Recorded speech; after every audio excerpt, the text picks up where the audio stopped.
पूर्णिया से बड़ी खबर है।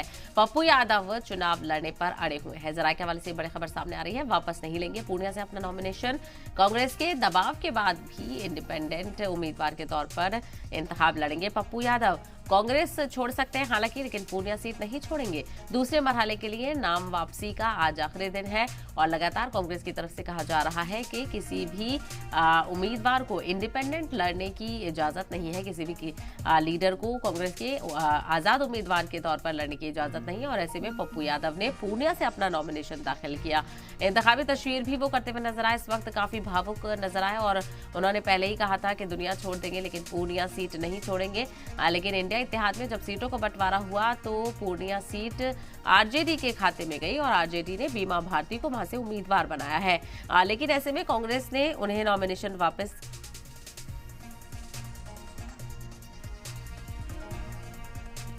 तो इसी को लेकर कांग्रेस ने कहा कि किसी भी लीडर को आजाद उम्मीदवार के तौर पर लड़ने की इजाजत नहीं है, लेकिन अब कहा जा रहा है कि पप्पू यादव अपना नॉमिनेशन वापस नहीं लेंगे। ज्यादा जानकारी हासिल करते हैं स्वप्निल सोनल हमारे साथ इस वक्त फोन लाइन पर है। स्वप्निल, जानकारी आपसे चाहेंगे, क्या कुछ सियासी हलचल देखने को मिल रही है पूर्णिया सीट को लेकर? देखिए, बिहार में पूर्णिया सीट सबसे हॉटकेक सीट बन गई है।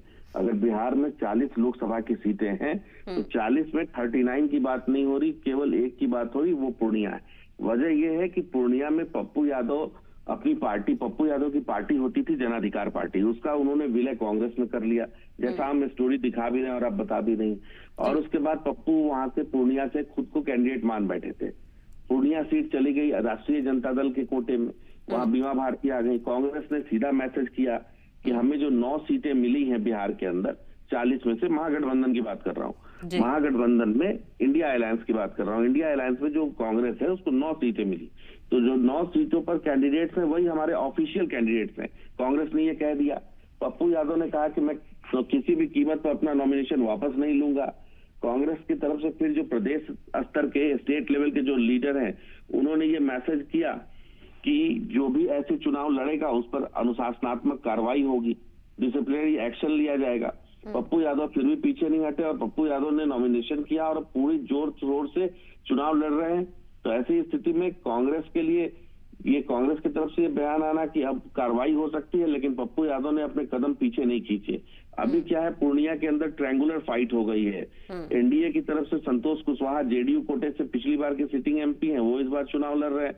दूसरी तरफ जो है पप्पू यादव हो गए और तीसरे तरफ इंडिया अलायंस की तरफ से, राष्ट्रीय जनता दल की तरफ से बीमा भारती कैंडिडेट हो गई है। तो ट्रायंगुलर फाइट देखने को मिल रही है।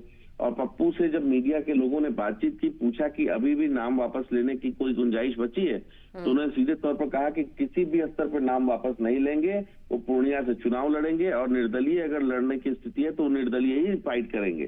तो ऐसी स्थिति में देखिए, बिहार में पप्पू यादव को ये पता था कि उनके पास रास्ते नहीं थे, क्योंकि पप्पू यादव की पत्नी रंजीत रंजन सुपौल से सांसद होती थी, जो कि अभी राज्यसभा में है।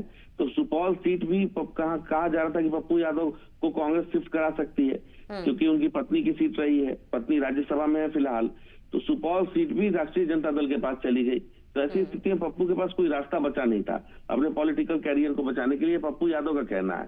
तो ऐसी स्थिति में पप्पू ने वहां फाइट में खुद को शामिल करना बेहतर समझा और अभी बिल्कुल जोर शोर से वहां ट्रायंगुलर फाइट की स्थिति देखने को पूर्णिया में मिल रही है। बिल्कुल, और ऐसे में क्योंकि सबने कार्रवाई की बात कही जा रही है, कार्रवाई हो उससे पहले क्या ऐसी खबरें हैं कि पप्पू यादव ऐसा हो सकता है कि कांग्रेस छोड़ दे, क्योंकि अब तो आन बान पर पूरी बात बनाई है, वो पूर्णिया सीट छोड़ेंगे ही नहीं किसी हालत में, जिस तरह के समीकरण दिख रहे हैं? बिल्कुल, पप्पू यादव पूर्णिया सीट नहीं छोड़ेंगे। जब पप्पू यादव से मैंने खुद भी बातचीत की थी तो उनका कहना था कि वो पूर्णिया सीट किसी भी हालत में नहीं छोड़ेंगे। और वो जो है लिटरली उनसे जब बातचीत करने के दौरान उन्होंने कहा कि अगर इसके लिए मुझे कोई दल या कोई विशेष ग्रुप छोड़ना पड़े तो मैं उससे क्विट करूंगा, लेकिन पूर्णिया से क्विट नहीं करूंगा। तो पप्पू भी अपने बात पे अड़े हुए हैं, क्योंकि पप्पू लंबे समय से पूर्णिया के लिए तैयारी कर रहे थे और कांग्रेस में मर्ज करने के पीछे भी पप्पू यादव की यही मंशा रही है कि उन्हें कहीं ना कहीं पूर्णिया सीट मिल जाएगी, लेकिन पूर्णिया सीट मिली नहीं। तो ऐसी स्थिति में पप्पू यादव ने क्लियर मन बना लिया है कि वो पूर्णिया से लड़ेंगे, चाहे क्यों ना उनको कोई कैंप, कोई ग्रुप या कोई पार्टी से खुद को अलग करना पड़े या पार्टी उन पर कार्रवाई कर दे, तमाम चीजें हो जाए, लेकिन वो पूर्णिया लड़ेंगे, ये उनका मानना है।